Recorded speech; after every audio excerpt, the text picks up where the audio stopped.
Good morning, 11 a.m. Saturday, April 6, 2024.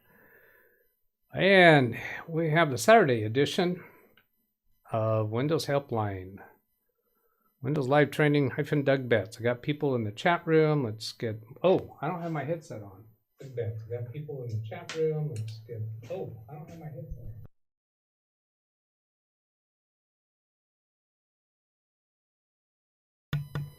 Okay.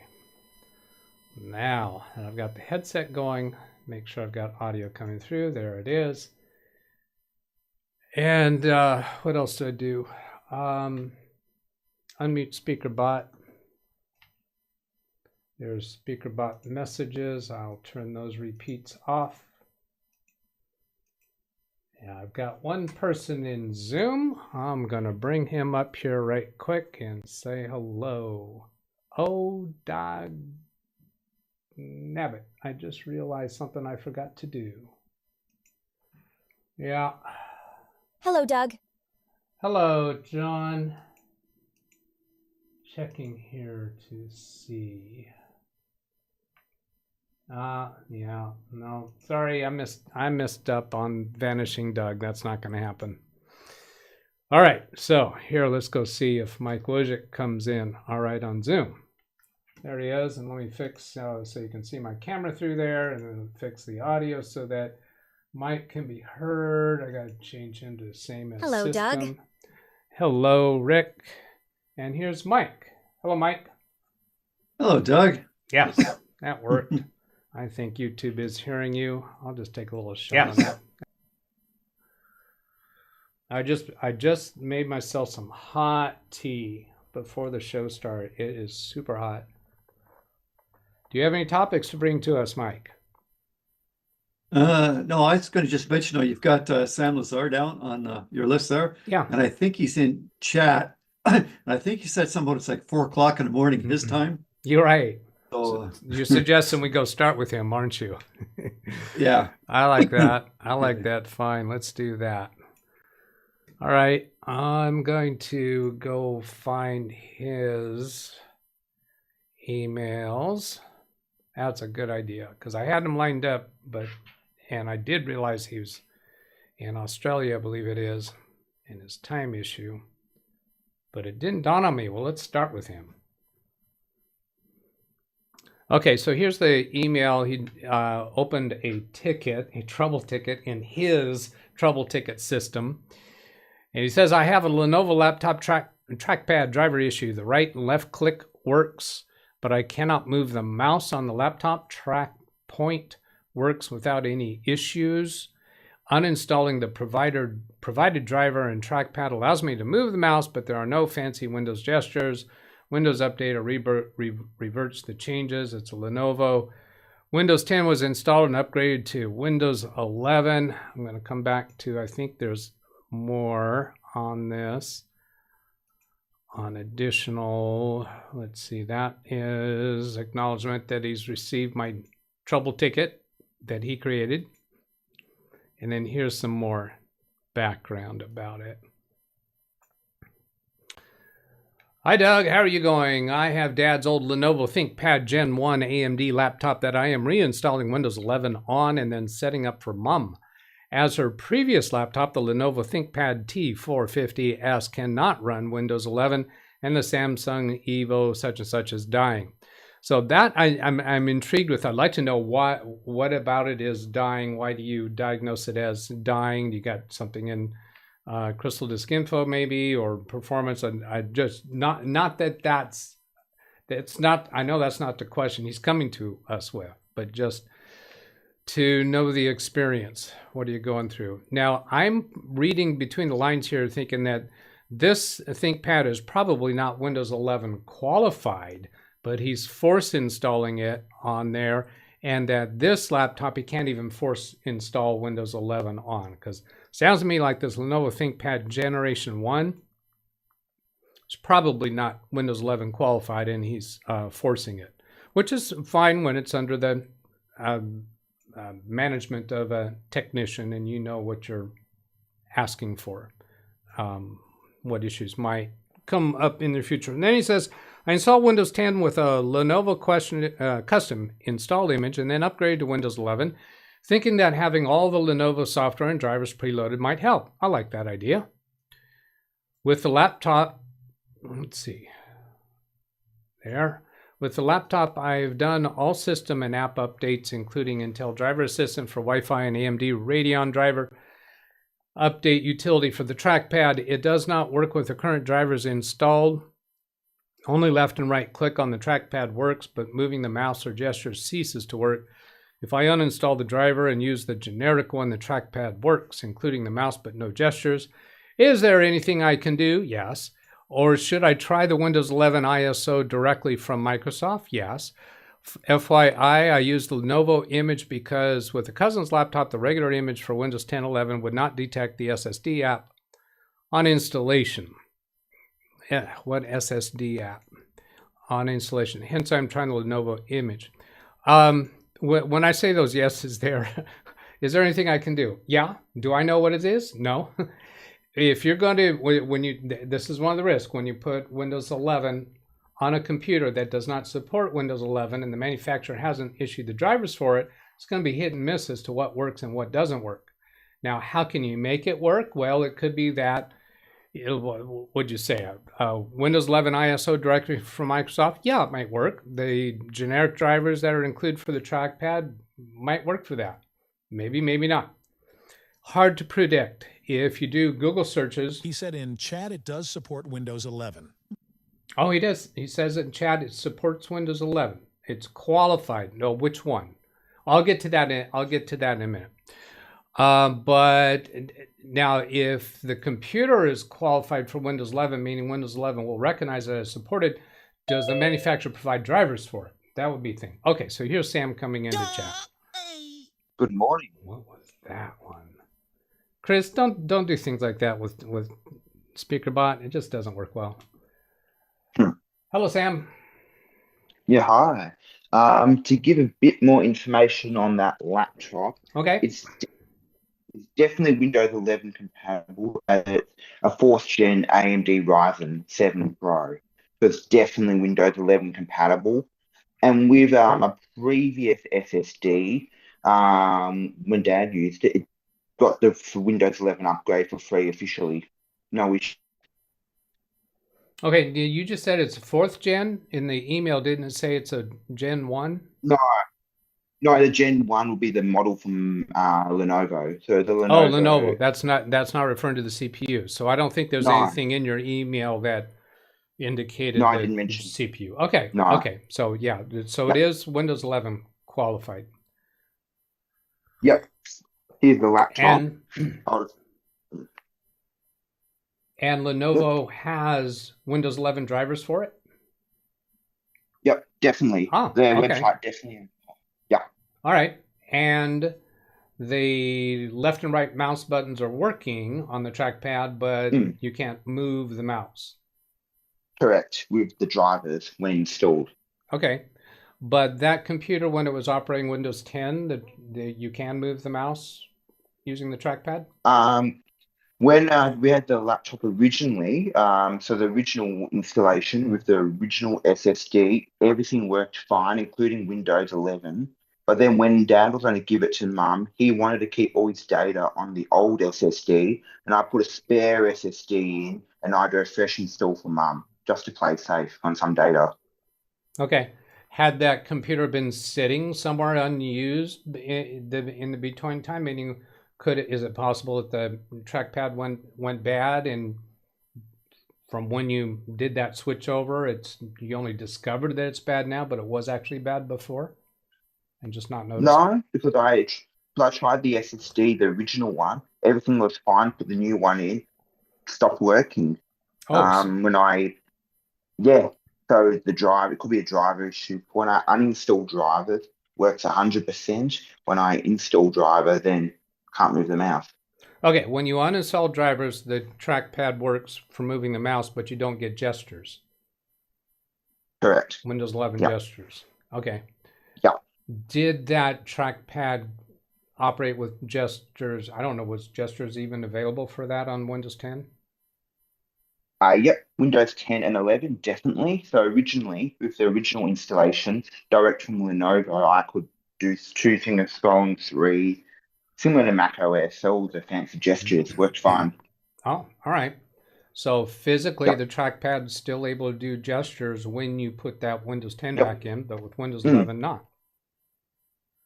So, well, so to be exact, with the original installation from the original SSD, so when Dad used it, everything was fine. But when I do a fresh install, then it stops working. When you do a fresh install of Windows 10? 10 or 11 from Lenovo. Okay, so you did a fresh install of Windows 10 on that computer, and that's when the trackpad problem showed up, right? Correct. Even upgrading to 11, it still had the same issue. Yeah, the part about upgrading to 11, I kind of discount that in my mind, because if installing fresh install Windows 10 on that laptop, it doesn't work, but you put the old drive in that has the original installation of Windows 10 and the gestures do work, the trackpad works completely, then I'm thinking there's something about drivers in the old installation. So that would make me think using that technique with exporting the drivers from the old installation and then using those drivers on the new installation. Yeah, that's possible. Could definitely do that. The other option I thought of is going straight from Microsoft to the Windows 11 install, direct to Microsoft, not Lenovo, and see if it works. It may, And just do it that way. It may work. I don't have any reason to predict one way over the other. Yep. Greg M is asking what driver version is installed on Dad's Windows 10. So the Dad's... I'm not... Yeah, on his install, which is Windows 11, fully updated, I'm not sure. Could be any from Semantic or Elan, can't remember. All right. But the funny thing, when I reinstalled Windows 10 and upgraded to 11, a Synaptic and Elan drivers at the same time for the trackpad and track point. I'm like, okay, a bit strange. I didn't quite catch that. So I had drivers for 2 different manufacturers on the laptop. Oh, drivers from 2 different manufacturers for the trackpad. On the laptop. And track point. Which I found bizarre. Sounds to me like you've got a decent shot of getting it back to functional again. Which way it's going to work, I don't have any inclination. Yeah, I'll probably try direct. Yeah, I'll probably try direct to Microsoft first, see if that does anything. All right. Yeah. I guess that about covers it. Yeah. Perfect. Hopefully it's relatively easy. Yeah. Yep. So we'll look forward to hearing the results from that. April 6th is my day. 68 years today. Guess it's time to install Windows again. Well, you're getting good at practice with that. Let's see. Zavi just put a speaker bod. April 6th is my day. 68 years today. I guess that's birthday. Well, happy birthday, Zavi. All right. Well, thank you for sharing your story with us, but let us know how it comes out. Did you have anything else to bring? Yep, just one other thing. You mentioned about Mum's old laptop with the SSD. What about Lenovo's the proprietary reason why updater? The SSD is dying is because Mum's had it for like 5 years. Heavy use for 5 years, the laptop. That's probably why it's slow and it's dying. Oh yeah, when you said it's dying. So you're just saying because it's slow, you're blaming that, you're condemning the drive for that reason? Possibly, yeah. It's also an old machine. It's not Windows 11 compatible, and I have a spare laptop, or Dad has a spare laptop, which can run Windows 11. That's probably why. So are you saying it's just an easy thing for you to get Mum on a new machine? Okay. All right. Yeah. I get it. Seldom Bald asks about Lenovo's proprietary updater, and I think you did indicate you had used that. Yep, definitely done that, and it said everything's fine. I went straight to the manufacturer and I reinstalled the drivers. I even did the refresh tool for the trackpad, and still no luck. How about, did you try some various Google searches trying to find somebody else reporting this problem and solution?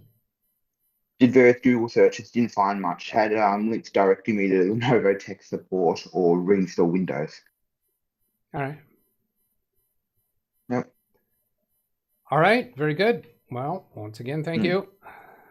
Thank you. I'll move on to another topic then. Well, let's go say hello to people in the chat room. How about that?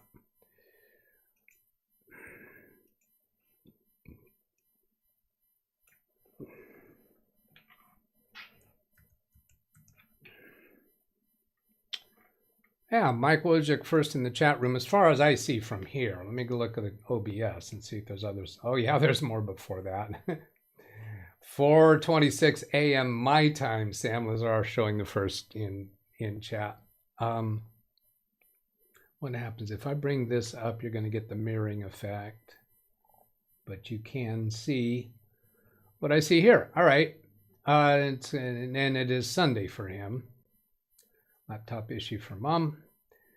The daylight savings time. What happened with you, Sam? Did you?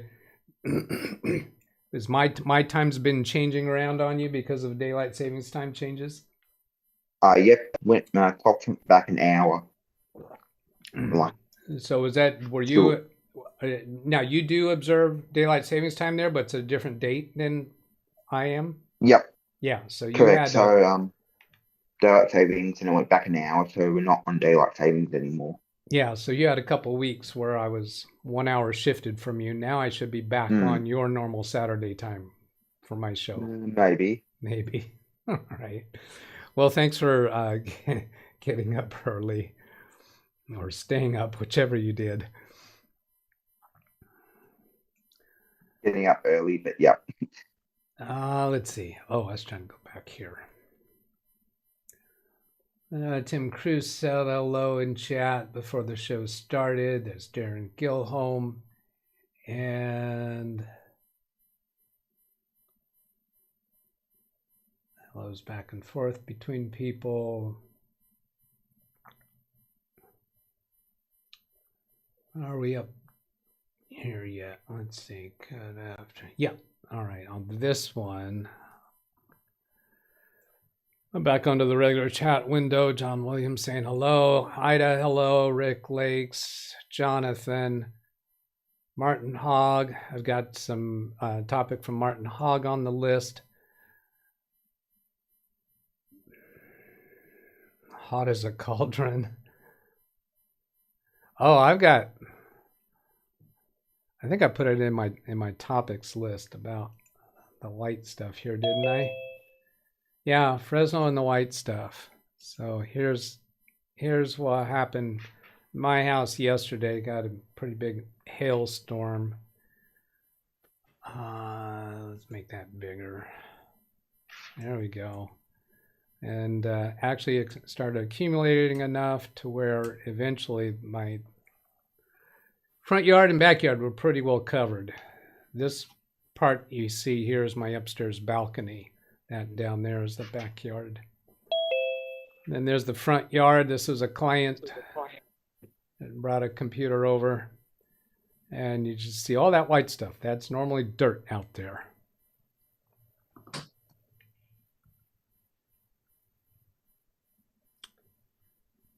Yeah, let's get this back here. And then back to chat. I'll say hello to people quick here and then come back to the new people that have shown up in Zoom. There's Brian Lightfoot. Sunny California. Well, except for here yesterday. Jeff Ryman, Ryan Israel. Rick Lakes. Didn't have snow on Christmas. Ida gives her weather report. See who else to say hello to that I haven't caught out yet. Rand Israel giving us a link to Tom's Hardware. What's this about? Steam download causes M2 MacBook Pro SSD to become so full that data couldn't be deleted. This camera on, man. I don't know how to do all that. Hello, Bet. Hi, how you? I hear you. I'm good. How are you? I'm good. Is my camera on? No, it's not on. You should have a button in the bottom left corner of your Zoom window that says start video. It looks like a movie camera with a line drawn through Oh, it. okay. You know, I'm new. There it is. There it is. Welcome.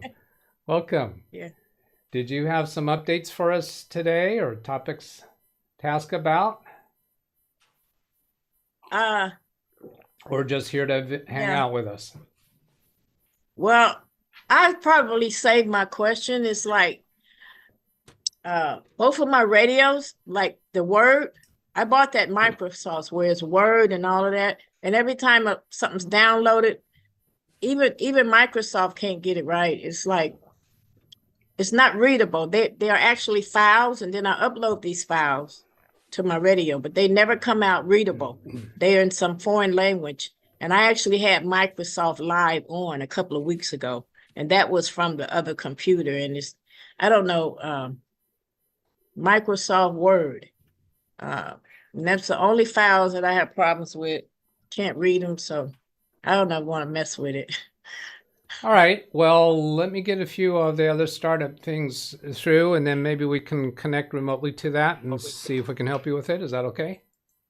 Okay, that's fine. Thank you. Good. Going back to, let's see. Jim. I didn't say hello to Jim. Hi, Jim. I'm often mistaken for not being here. No, that was my fault. Let's see. I'm going to log me and rescue up. Did you have any topics to bring to the table, Jim? No, but I did notice that, what the heck was it here? Let me go look at the list here. Just pardon me a moment. Number 6 is particularly interesting to me for reasons which I think you'll find are obvious. All right, number 6. Discuss Alice J. question regarding forcing Windows 11 on her Lenovo all-in-one computer that's not qualified. Well, let's go ahead and talk about that. Okay, if you want to talk about it now, we can. Well, I'm not in no rush. All right. Well, all I have on that is Word. I'd rather her do Windows 11 on it than continue using the Windows 10 after the date passes. I would strongly encourage her to buy the Windows 11 computer, but I'm deducing that that's a financial issue that she wants to avoid if she can. The main thing that I'm seeing currently in forcing Windows 11 on a Windows 10 is you just don't know what's going to happen down the road with it, and how long, what updates might come along in the future, or what hammer Microsoft might lower the boom. Well, they've already kind of done that with the what is it? Is it SSE4 instruction set?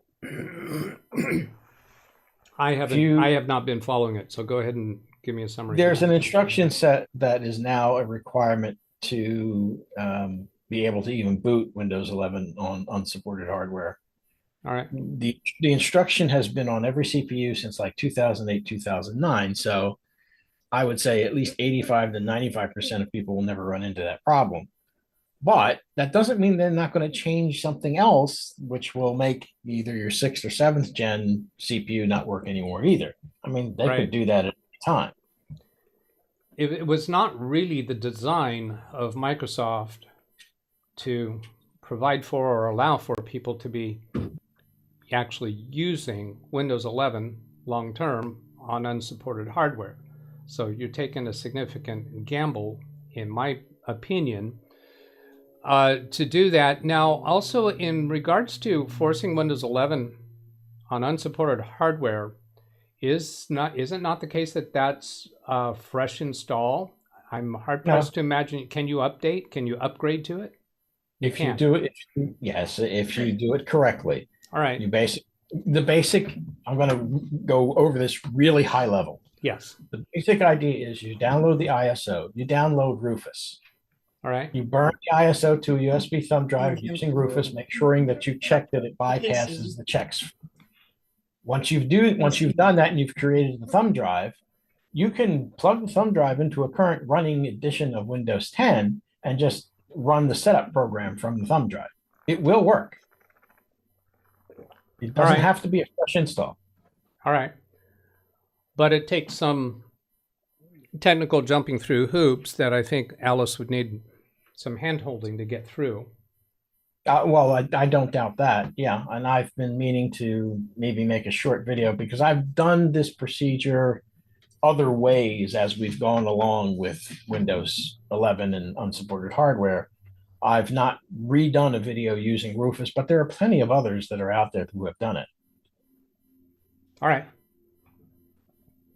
Well, that's as far as I had in mind to go for the topic. She's not in chat, so we'll move along. That's the high level overview of what you have to do. All right, thank you. Okay, so coming back, did I finish with that Tom's Hardware link?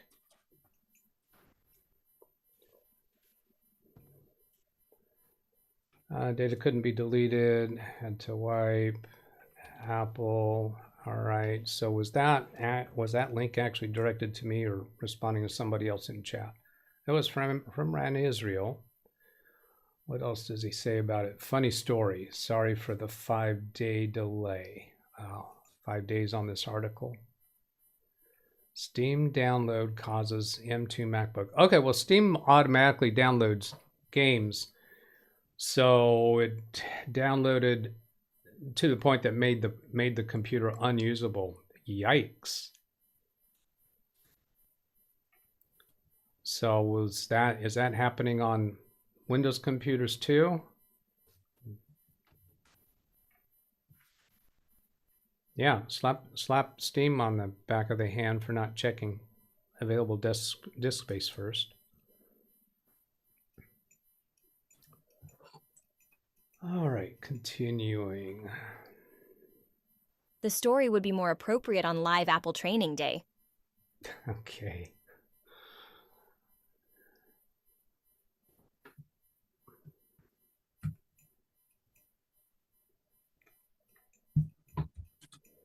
Not reading these out loud, just trying to catch up.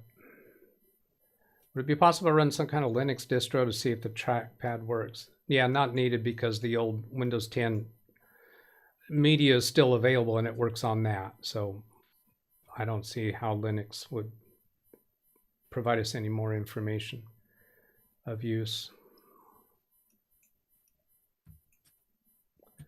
Jeff, I always install wireless mouse on any laptop, ignore the trackpad. Well, that was another comment that I wanted to make as far as workarounds for Sam. Is it palatable to the user to use a wireless device or even a USB trackpad device? What are you saying, Sam? Yep.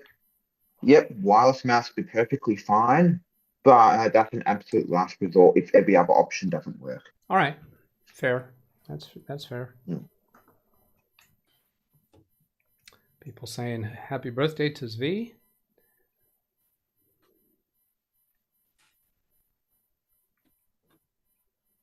Oh, that just jumped all over the place on me. There we are. Richard Rogers, hello. Danielle says, for AMD drivers, I recall AMD instructing to use an AMD driver cleanup utility before updating AMD drivers. I would think you'd probably only need to go to that extent if you're having troubles. I would think so.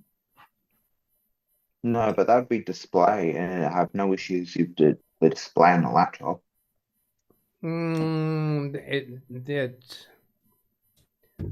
Why are you saying that that's only for display drivers? Because the trackpad's either ELAN or Synaptic, not AMD itself. So it's not an AMD driver. All right. No, but the CPU is AMD though, so maybe. All right. I'm reading into that then for well, AMD drivers. Yeah, it's not specifically AMD drivers, but it's drivers for an AMD-based computer, if that matters. But I would, yeah, if there was some kind of an uninstall utility for those specific drivers, that would make sense to use when you're having trouble. I am attracted to the option of using that export technique. Was that WMIC or no? I don't know. That only gives you information. I don't remember the utility. Kerry Holzman did a video on it not too long ago. I might try that if Windows 11 reinstall fails. Well, not fails, but the trackpad still doesn't work on reinstall direct to Microsoft. Now, I did that export of the drivers, and what I found was it exported all the drivers, but then when I went to try to utilize them on the computer, oh, I know what it was, is I had exported the drivers to get a driver for the new Vision 24H2. Hang on. Rufus will not help incompatible computers. Okay, we had to pause there for a speaker bot from Zvi. For the new version 24H2, Rufus will not help unsupported computers. That's interesting. Jim, did you have any awareness of that? I'm sorry, say that again. You're saying, as I'm understanding what Zvi just put into chat, for the new version 24H2, Windows 11, Rufus will not help incompatible computers. I'm assuming that means unsupported computers. Well, we'll see. All right. We'll see. 22H2 is going to be the version where if that SE4 instruction set is not in the CPU, you're going to have issues. It won't even boot. All right. Okay. So it depends on how. Yeah, it depends on how old your non-compatible hardware is. All right. So that would say anyone who does force that Windows 11 onto it, they're going to have a limited life for the whatever the end of life is for 24H1 or 23H2. Yeah, 23H2 is not a problem. 24H2, we don't know yet. It's not been released. All right. And if that does cause that problem, then the people who are using 23H2, they're going to be out of luck. That's right. They're going to be SOL, as they say. Yeah.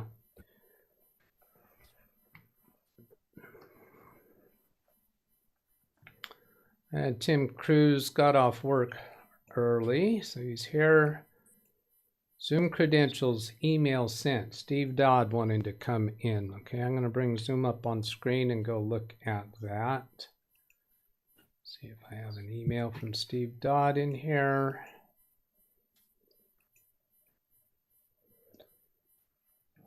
Let's go.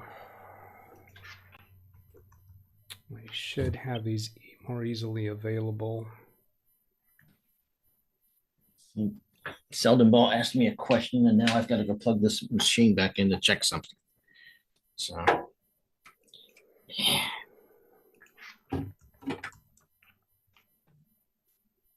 Don't mind me. I'll just be mumbling to myself. All right. Well, don't mind me. I'm going to be quiet and focused on trying to find these credentials. I was wanting to do it without bringing up the main panel.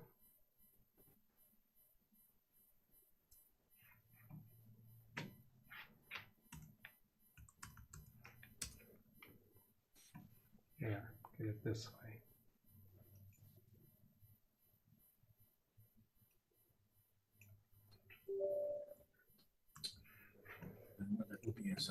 Oh, joy. I thought Steve Dodd has been on my Zoom before. Save these credentials somewhere, Steve. They never change unless we run into a problem. All right, I have sent that back to you, Steve. As far as these comments published in the Insider, well, I don't have access to Insider, nor do I care. I only care when it's released. All right. Yeah, they might change that by the time it gets released to the public. That's always a possibility, too. Sam says he's trying the ISO from Microsoft. Are you doing that right now, Sam? Yep, currently creating the bootable USB, then going to install it. All right, So yeah. cool. So you saw that hail damage from Sam, lost ceilings and part of a roof.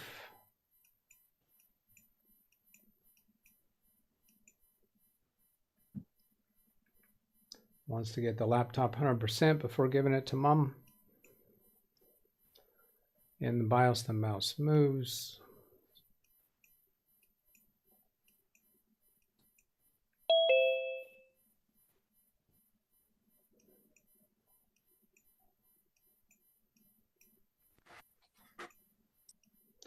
DDU display and drive uninstaller. Yeah, that's not going to be appropriate for what Sam's working on. There are many computer shops forcing Windows 11 on unsupported hardware, and when I call them out, they ignore my comments, waiting until MS slams the doors. I'm wondering how you have communication with many computer shops, John. Yeah, that's concerning for the customers, for the victims. Matthew Barnes at work, I had to try to fix an iMac late 2016. The storage drive became full and no longer boot. Long story short, had to do wipe and reload.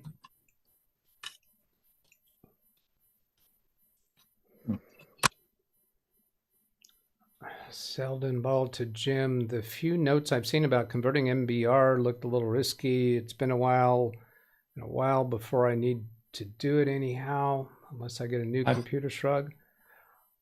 Yeah, I've only done it once or twice. I didn't see any problems, but it's been a while. I've done it a couple times, but it's been a long time since I came across the need to do that. The last I did show an MBR recently with what was it, a computer that I was showing last week, I think it was. What was it? Oh, it was the one that had the QuickBooks problem, I think. There's Steve Dodd. Hello, Steve. Hello. Hi. You have been on my Zoom before, haven't you? Oh, hi. Steve? No. Oh, you haven't? Oh, okay. So I recognize you being on Zoom, I think maybe from Ken Stout's show. You've been on Ken's Zoom, I think maybe.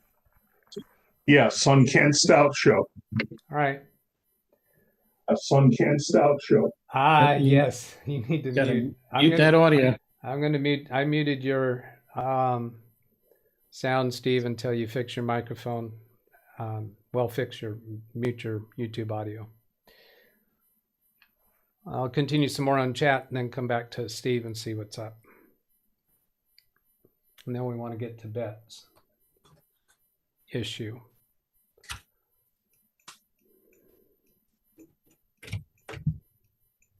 Skimming. Oh, have backup, no risk. Backup, yeah, all right. These computer shops are located within 30 minutes of Madison, and they use Marketplace and CL to sell PCs. CL, I don't know what CL is. Craigslist? Say again? Isn't that it? Craigslist? Craigslist? Maybe. Why would anybody assume that I would recognize CL as Craigslist? Yeah, so that sounds like somebody catering to one-shot customers that are on the very, very cheapest end of the marketplace. All right. So how about we turn our attention to Bet? Yeah, Craigslist is correct. All right, Bet. I think we have an icon on your desktop, Bet, called DougBetts Remote. Did we do that?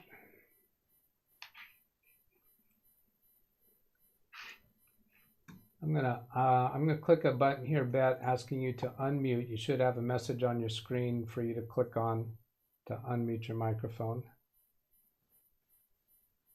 All right. Yeah. I don't know if you noticed, but I think I muted you a little while ago when I think I heard someone else talking in the background. Okay. So, do you have an icon on your desktop called DougBetts Remote?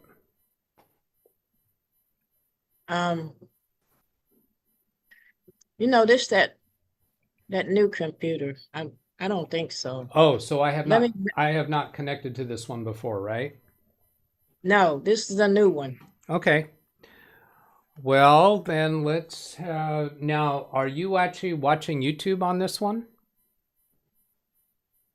No. You're watching YouTube on something else. Okay. Then Yeah, that other HP. I all right. gave to my husband. It's in there. All right. Then on the computer that you're having the issue, can you go to the website logmein123.com? Okay. While she's doing that, I did temporarily set this machine back up, which does have an MBNR on it. It's running a AMD FX processor, which is not qualified for Windows 11. I already had the ISO burned with Rufus to a thumb drive, and so far I'm not having any problems getting it to run the setup, and it wants to install it, so it's not bombing. Okay. Bet when you get to that website, it should be asking you for a 6-digit code. Oh, okay. I'm at start support connection. Log me in. Okay.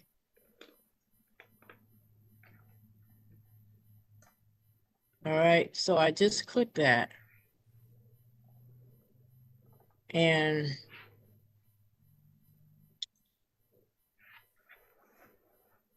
I'm not sure what you just clicked on. If you go to the website logmein123.com, there should be a rectangle box wanting you to type in a 6-digit code, not any button for you to click on. no, I just clicked on the link once I went to the site. So it's asking for the 6-digit code. Oh, it is. All right. The 6-digit code is 131978.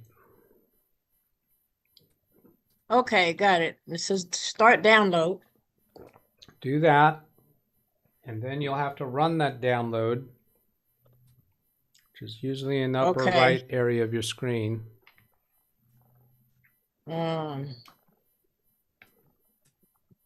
Okay. Save. All right. Save. And then,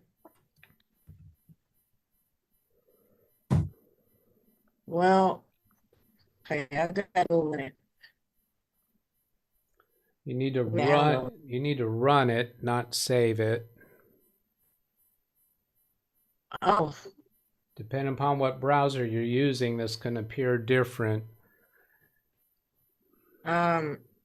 I guess this is it. It says, see here, run it. I got to go to the folder. There's so many screens popping up here. I don't know about all this. Anyway, I'm going to the folder where it's downloaded at here now. All right. That folder and see here, file.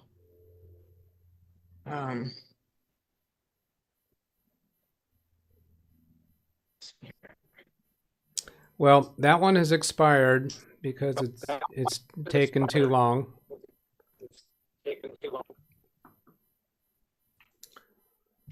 I'm new with all of this. The computer's new, and I'd rather hang out, and I would like to get the help with the Word, but it's not like top priority. It's just I can't download the RPT files. Microsoft been on with me. They can't get it, and I'm just like stressed out. I just rather we'll connect another time. I'm just gonna hang out. Okay. I just can't go. All right. Well, another way we could deal with that is, do you get email on that computer? Yes. Okay, because I could send you the link by email, and that way you don't have to deal with downloading from that website. Okay. Do you want to try that? Yeah, I'll sign in my email. Yes. Okay, so get to your email on that computer. Okay. Let's see here. Hey, Doug. Yeah. It's Gary. Oh, hi, Gary. Did Beth say RPT file? You're asking if Bet said RTP? RPT. I didn't hear that. She may have said that, but I didn't notice that. Because that's a crystal report she's trying to report if that is it, and that is not an easy conversion. So Microsoft would have a clue. I'm trying to like get to this link here. I'm trying to see where I am here. I got 3 emails. I'm in here. Did you send the link? No, I have not sent it yet. So give me a moment here. RPT. That's talking RPT. For any that is what it is. RPT file. I have been sent RPT files, and when they come up and upload for Word, it's just not right. When it's download anything, RPT files, exactly. Okay, I'm in inbox. Okay, I just sent the email to you. Okay. Did you get it?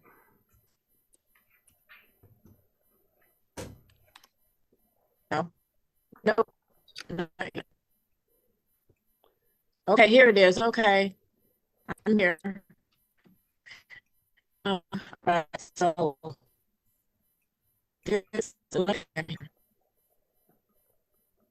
okay. And what I did not.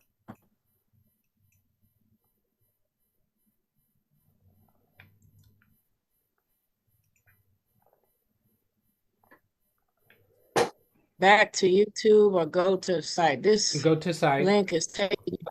Do go to site. Okay.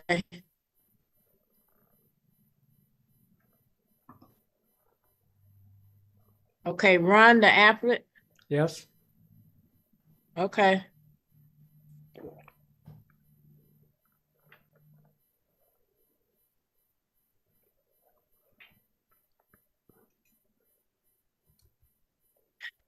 Well, what does it want me to do now? It's working. Just wait for it. It's working.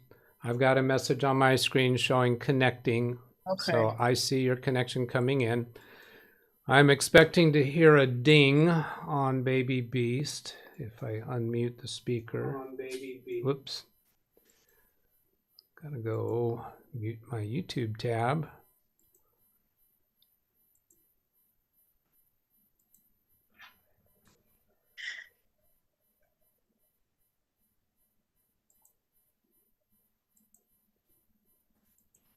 Still says connecting. Are you connecting to the internet through Wi-Fi? Yes. Yes. You are? Wi-Fi. Okay. Your audio is breaking up a lot, and because this connection's coming in so slow, I'm thinking that we don't have a real good internet connection through your Wi-Fi. Okay.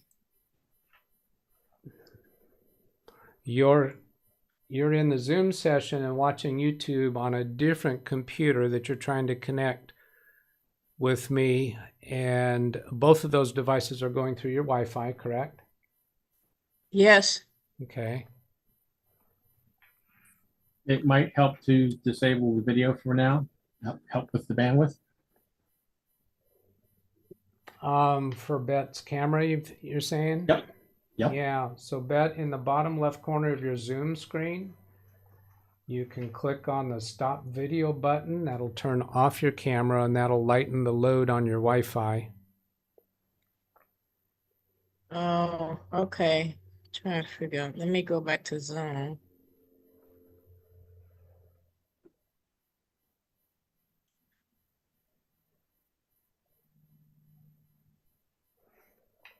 I don't know. I don't even know where it is. This whole thing is like freaking me out. Okay. Is there any other message on the new computer that you're connecting to me from? Is there any other message wanting you to click allow or yes, anything like that? It might be hiding behind another window. Well, I don't know. I see it was even after that link, it was telling me after I clicked that, it said download again. So I just X'd out of it. So I don't know. I can't even get Zoom back. I'm just not too good. I'm looking for Zoom. Here's Zoom. I'm trying to open that back up. Okay, but Zoom's on a different computer, right? No, we both, everything's on this. Yeah, the other Zoom's on my husband's computer. Yes. The other Zoom. You should only be using one computer with Zoom. Well, he has a Zoom account, so it's not like under me. Okay, but you're only connected to Zoom on one computer. It's that computer. Yes. Okay, it's that computer Just that I this want. one. Just this one. When you say this one, Yes. is that the one you're trying to get me to connect to? Yes. It is. Okay. So that should be on your taskbar at the bottom of the screen. You should be able to see an icon that says it's a blue round circle with a letter ZM in it. Okay, return to meeting. All right. Whew. And then when you've done that, you should be able to see all of our video images. Yes, I see Do everybody. you see Thank that? you. Okay. Now on the Yes. bottom left of that screen, you should see an icon that says stop video. It's an icon that looks like a video camera. Okay, stop video. Yeah, do that. Okay, so Okay. that turned off your camera so we don't see you anymore, and that's okay. But it lightens the load on your Wi-Fi traffic. Okay. Now, can you, at the bottom of your screen on the taskbar, you should be able to find the remote PC or let's see, what would be called? I think it's called DougBetts Remote, an icon down at the bottom, or it might be Log Me and Rescue that you can click on to bring that back up so you can see what messages might be on that screen.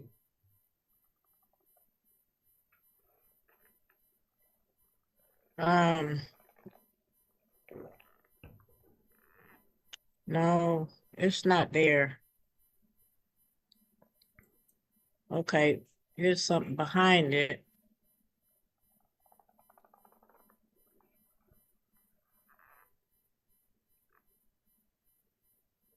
You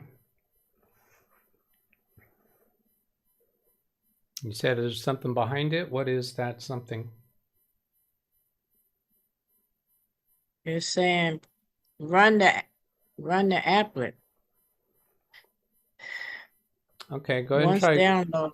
try clicking on Okay. that. Okay. No, that's expired because it won't even, that's the previous screen I was on. So that All right. email you sent. Yeah, so go back to the email and click on the link from there. Okay.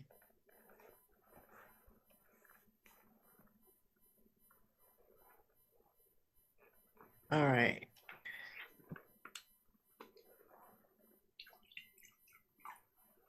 Now I'm here. Are you sure you want to leave YouTube? Yes.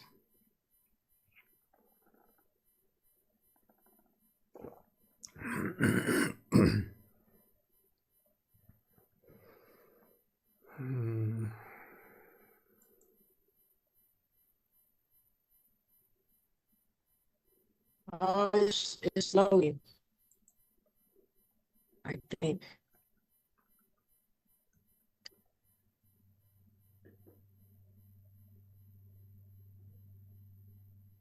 The last thing you told me that you wonder- did was, are you sure you want to leave YouTube? So you answered yes to that. And then have you clicked anything else since then? No, it's just circling. Windows Helpline. Live stream 4/6/2024, but it's not loading. It's just like twirling. Live stream 4/6/2024 at you. Okay, I don't know why it's not loading. I'm gonna try another way to get you in.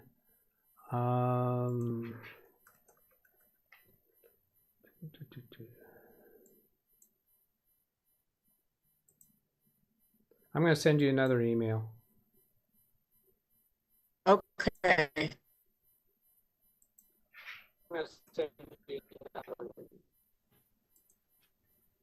Okay.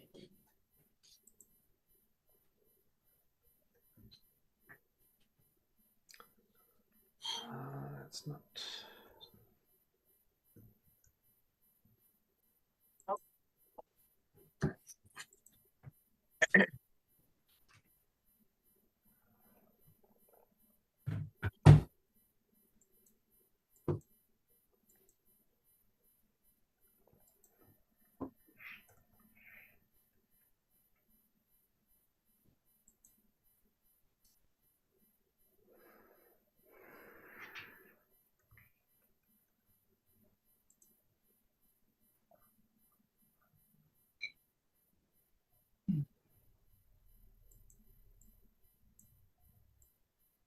Well, I haven't gotten the email. Yeah, I'm still working on it. Oh, I'll let you know when it's sent. This is a method of sending it that I haven't used in a long time, and I had to go grab your email address before I can start this. There. oh.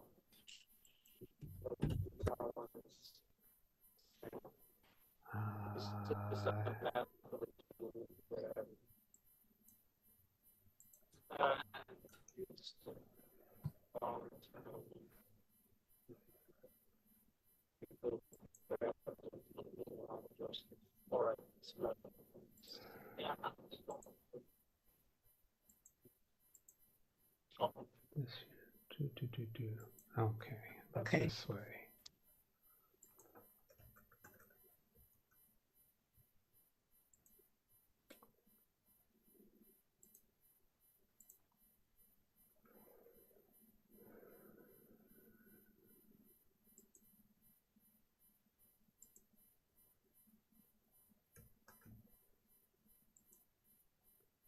Okay, I just sent that back. Okay.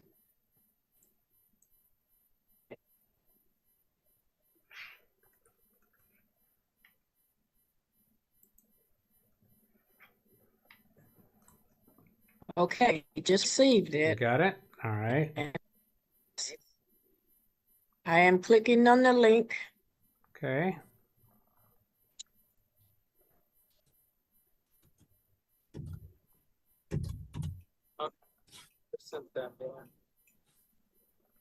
Okay. Okay, so it wants me to save as file name.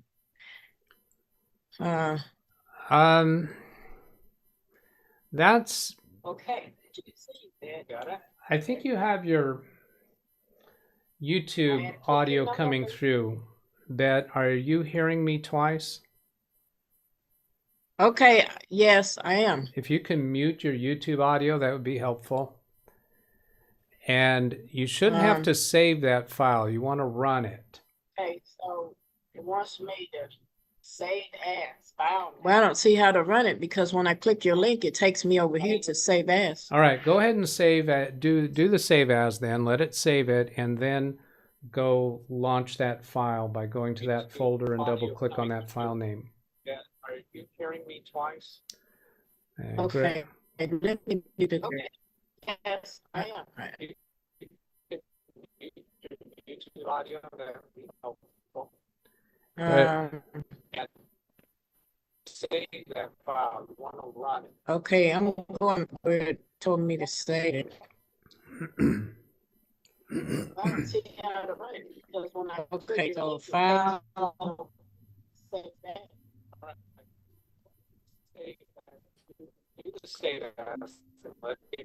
Do you have speakers on your desk, Bet? Is that where the sound is coming through? No, they just do the laptop. Laptop. Are you? Okay, I'm here so I can click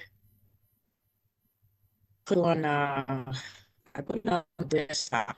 I just can't keep looking. I put it on the desktop. So You put it on the desktop? Okay, so now double click on it on the desktop. okay.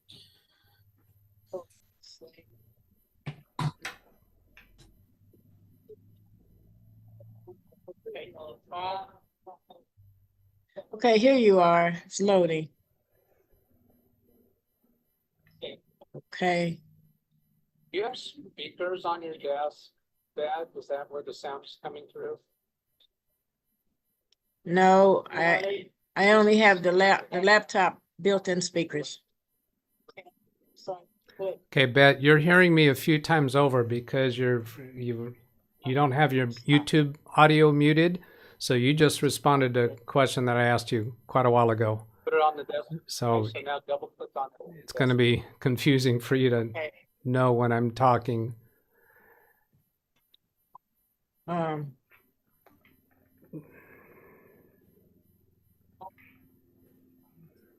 here you are. It's loading.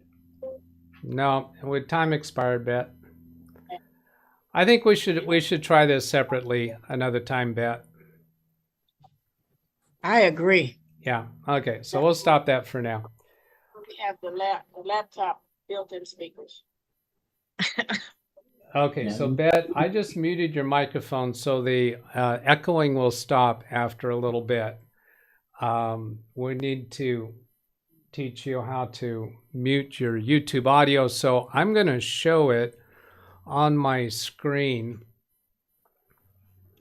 And in order for you to see this, Bet, you'll need to get back to the actual YouTube video so you can watch my YouTube video. Give me a thumbs up, Bet, if you're watching my YouTube video now. Just hold your thumb up in front of your camera. Okay, so are you watching the YouTube video right now, Bet? Can you see me on the YouTube video rather than Zoom? All right, we'll give you a little time to try to figure that out because I want to show you how to mute the audio on your YouTube video because that's what's causing us a lot of trouble. All right, so I'm going to move along to some other topic while Bet works to figure that out. Let's go see what else has happened in chat. Does anybody have a topic that I have on my list that you're interested in? Some of those are very quick to just talk through. Sam, do you have an update for us yet? Yep. I've reinstalled Windows 11 with the direct to Microsoft ISO. Trackpad works and I'm running updates, but I'll see how everything goes after all updates. But so far, much better than Lenovo's image because with Lenovo's trackpad didn't work at all from the start. Okay, so the trackpad is working for moving the mouse and for the left and right buttons. Yep. Are you? Yep, the gestures don't work yet. Gestures don't. I haven't done updates yet. So now you're looking to see if the gestures will get fixed by doing the updated drivers. Okay. Correct. Great. Randy Israel says topics 9 or 10. Topic 9, 2 client computers on the workbench. And that's just to tell you what's up with them. I brought them in this morning. This computer was found in a spare office in my client's law office. And the reason why we discovered it was there is because they've hired a new staff person who's going to start work there on Monday. And they need to find a computer for that person. And they told me that there's a bunch of extra equipment in that office space. It looks like it's become a storage room. So I went over there Thursday evening and found this computer and about 8 monitors, some of them on stands, some of them were, bracket mount that use the Visa mount that have been obsoleted or replaced for unknown reasons. And so I plugged them all in one at a time and labeled them as far as which ones work. I don't know how well they work. I don't know why they were replaced because nobody marked them. I plugged this computer in and found that it was functional. So I was planning to set this one up over the weekend for the new employee. But I went in this morning to swap their backup drives, and I went up to that office, which is in a neighboring building upstairs, to see if they had, just out of curiosity, just being nosy, to see if they had cleaned out the rest of the stuff in that office, because I labeled some for e-waste and some things I labeled as usable, and a bunch of extra cables that I labeled to put into the extra cables box. So when I went in there, I found that all of that equipment was still in there. They really hadn't set up the office for the employee, but I noticed on this screen it said Windows recovery mode or something like that. It was on a blue screen with prompting for what choice I want to do, to restart the computer or let it run through repair. And I said, nope, we're not doing this. So I brought the computer in and brought another computer that's in that same space. It uses the same printer configurations, and my intent is just clone from this one to this one. They're both HP computers, so they're slightly different model, but I'm gonna got my fingers crossed that that'll work out okay. Because this one that was disconnected in that office, I have no idea how long it was sitting there, and it was probably abandoned there because they used to have somebody in that office. That person got terminated or whatever, and then perhaps people unplugged the keyboard and mouse to use them on a different computer, and the monitor got swapped out. So as far as I know, this computer was maybe okay. We'll see. So that's topic 9. Oh, topic 10, unbagging a new computer. Normally we would say unboxing, right? But here's some stories. I've got 3 envelopes like this sitting right here. This is the first one. This, I was expecting a computer to come to me where the client that had that QuickBooks issue with the Windows, the computer wouldn't boot up. And it was unclear whether that computer had Windows XP or Vista on it. Yeah, we were messing with that last Saturday, I think it was. So what we're going to do with that one is get the QuickBooks company file from the CPA's office and install that to a replacement computer, a new computer. So this is the first one that came. The client bought it on their account, and this was on my front door saying that it was delivered, but the envelope was empty, almost empty. And as I looked at it, it wasn't torn open. Nobody cut a slice out of it to try to get the computer out of it. Inside, it's not completely empty. There is this slip of paper that identifies this as a gift from that client. And there's nothing in it. It's never been sealed. This is one of these shipping envelopes. It's got that tear-off dotted line up here. On the other side, the tear-off dotted line is about 1/2 inch offset. And these bags are supposed to have been sealed with some kind of a heat sealer object, but it's never been sealed. So, joy. Upon investigating, we discovered that this was not the shipment for the computer. This was actually the shipment for an adapter, a video adapter. So this is the replacement. This one has the dotted lines lined up almost correctly, but I don't think it's, yep, it was close enough to be able to tear it open. Some of these bags, I can't tear them open. And I've realized now that it's probably because some of them have those perforations offset, and they're not, so when you try to tear it off, you don't have perforations on both sides. So this is just the video adapter because their old monitor is a VGA and the new computer is not going to have a VGA. All right. This is the computer. And this one, the perforations look like they're pretty well aligned. I used to think that I was, on the days when I couldn't tear these open, it was just because I was weak that day.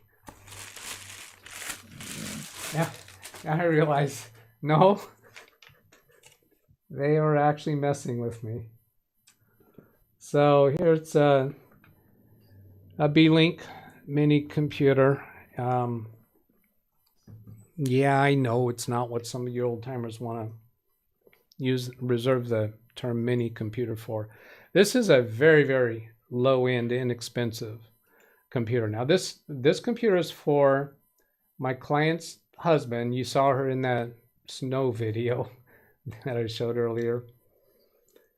Her husband uses this computer. He does not connect to the internet historically, but now he will be able to connect to the internet, and he only uses it for doing their QuickBooks work. And that is the computer that has that hard drive that when I made the macro reflect image, it reported 3 lost clusters. And I speculated that I might wind up trying that with SpinRite after I get this client completely up and running. And she did tell me yesterday, with regards to the QuickBooks company file from the CPA's office, if there's any trouble with that, that they would go ahead and authorize me to send in the drive to $300 data recovery. So that's still on the table. I'm only going to be doing the SpinRite exercise after I've got the client completely up and running. So there is a problem with getting the QuickBooks file from the CPA. The first thumb drive that they gave me that was supposed to have had it, I think I've already reported to you, maybe on one of the daily shows, that the file was an accountant's transfer file. It's not the complete company file. I can't open that as a company file. So I sent my client an email advising them how to ask the CPA's office. I need the QBW file, which is the QuickBooks working file, or a QBB file, which is a QuickBooks backup file. She responded to me saying they had no idea what that is. They don't know what that is. And is it okay if their IT support calls me to discuss it? I said, sure. I found out through that conversation that at that point in time, the IT person hadn't actually been consulted. I said, once they talk to their IT person, he or she will probably know what I want. They'll just send it. And yes, they did. It came on a CD, not a memory stick, and that does have the correct files. So that's an update on that whole thing. Now, as far as this computer going, does anybody really care for me to open it? I do not intend to start it up. This is just another one of those B-Link. There's lots of other manufacturers, but these are B-Links. Mini PC? Who is that last? Yeah, so mini PC, one of those mini PCs. I still didn't hear that. Sam, go ahead. Oh, sorry. Mini PC. What about mini PC? I'm hearing you say mini PC. So, Ask a full yeah, question. so cool. So that B-Link, mini PC. Cool.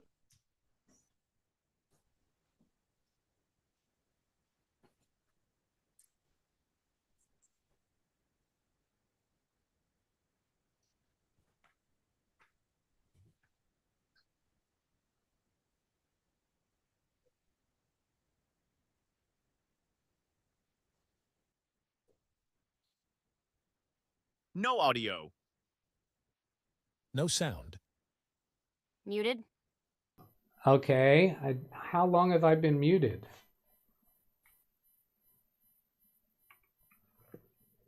They just informed me that I was muted, so I've unmuted my microphone. I have no idea how long I've been muted. Zoom did not experience the mute because that's the mute was just from OBS. Go ahead. V says go ahead. Well, that's kind of a different packaging, using this orange ribbon to pull the computer out.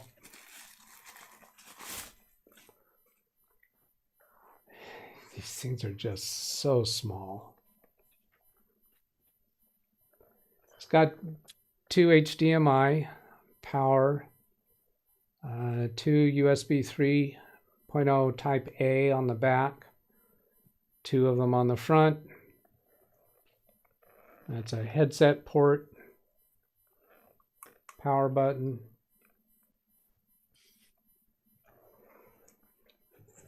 I want to be a real PC when I grow up. Yeah.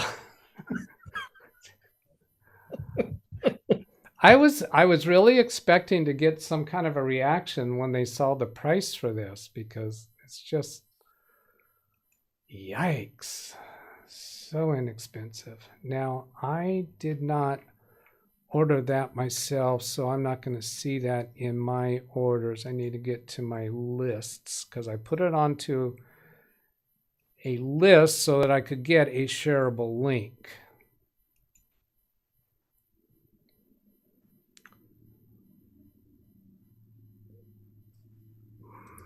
Is it under 3? Is it under 3? You lost me. The mini PC. It's under 3? Under 300? Yeah. Okay. Is that what you're saying? Last 3? Yeah, yeah. Read chat, Hey, please. Doug, the last mini PC I bought was in 1985, and it was over $6,000. Yeah, right.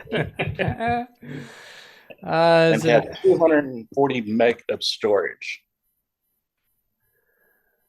Let's see. Zavi wanted me to read chat. Does the ebook version they had is running on Windows 11? Ebook version. What are you talking about? Are you talking my QuickBooks? Are you talking about the client that I'm talking about, QuickBooks? That was Windows. That computer was either Windows 7 or Windows Vista and not connecting to the internet. Were you referring to QuickBooks there, Zavi? QuickBooks. Yeah. No, I think maybe what he's asking, will it run on Windows 11? That's still a question mark.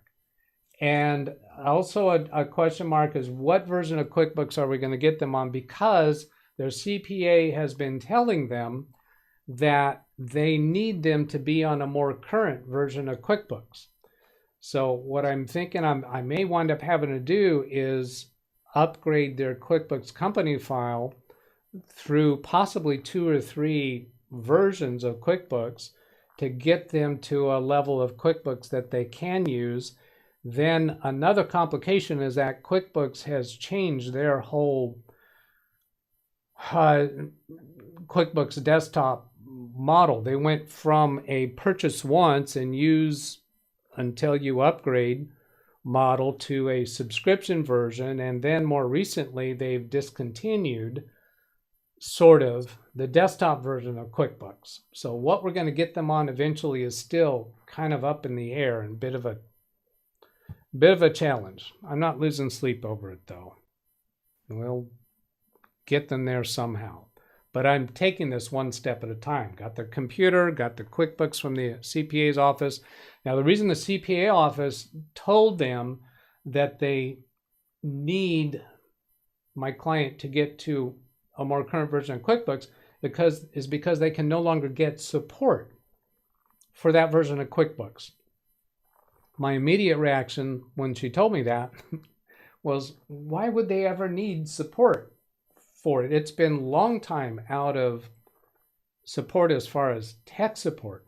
But I think what they really mean is that as the CPA's office needs to upgrade their computers, it's more and more difficult for them to keep a 2013 version of QuickBooks around for 1 or 2 of their clients who are still that far behind. Dear So God, I think it's 2013. Oh my God. yeah, it's a 2013 QuickBooks. Oh God. And I only know that. Remember, I couldn't get to the hard drive on that computer, but it was in my notes for that client. And the last time I installed QuickBooks for them, it was the 2013 version. And I was working for them before that on a prior version. Hey, Doug, I got a question for you. Go ahead. Whenever QuickBooks does an update, you get a ton of phone calls? Because I'd seen that on other channels, that every time QuickBooks updates something, it causes problems. The clients I have using QuickBooks, most of them don't use it for payroll. And if you don't use it for payroll, then I turn off the automatic updating. So they never encounter an update. The ones that are using it for payroll do get updates, and they've been getting them. They've had to keep up with them, and they get those updates, I think, about quarterly for payroll. I don't think I currently have any clients still using that. I think the last, do I? It seems to me that the last one I had that was using QuickBooks Desktop with payroll was probably that CPA's office that you might remember I fired them a while back. Yeah, I think all the clients that I have now using QuickBooks are using very obsolete QuickBooks files because they're only using it to, write checks and receive payments and or bank deposits, report expenses to whoever does their bookkeeping work. Oh, I know. Yes, I do know of one independent bookkeeper who has multiple clients of her own. I believe she does do payroll, and I am not getting calls from her about updates. Okay, that answers that question. Oh, I was trying to bring up the Amazon listing for that. Since I didn't order it, I put it on a list. There's list. Oh, see more lists. I have a bunch of different lists. Which one did I put it on? Ah, here it is. Here's the listing. Somebody may have bought this for you. Yeah, I put it on a list and then shared that to her. She has purchased that computer, and that's why it came in with that note saying that was a gift from her. So it was $179. And 16 gigabytes of RAM. Has one of those notebook CPUs.